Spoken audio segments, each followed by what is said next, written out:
calanka.com.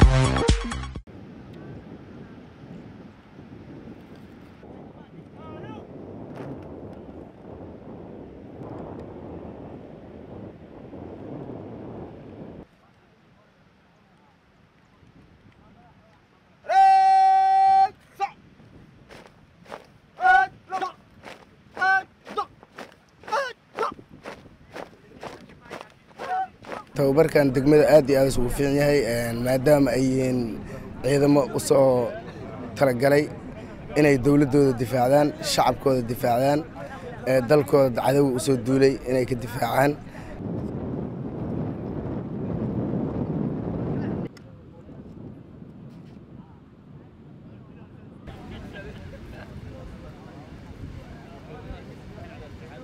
waxyaalaha soo nimanka nabadiidka shiraysan waa jiraan ayagana mideeda weeyaan laakiin ciidankan waxaan ugu tababaray ayu shay oo Soomaali calaqadanayo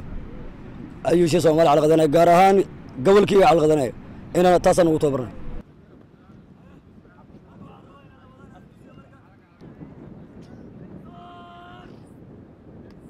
Government troops in this particular area, there are very few. There is just a sections who normally man a checkpoint just near our quarter guards on the main road going to Marka. So the entire security within the village here is manned by the local militia. It's not by the SNA, the government troops. And these local militia are really doing us good. Of recent, they reported when Al-Shabaab was intending to come and attack one of our detach. They reported and we alerted our people. So when Al-Shabaab came, the phone our people were already alert.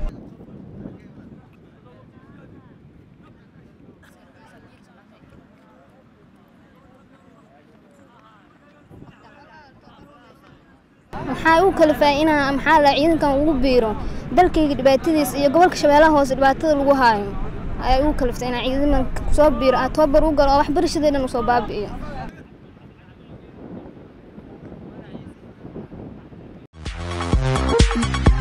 calanka.com.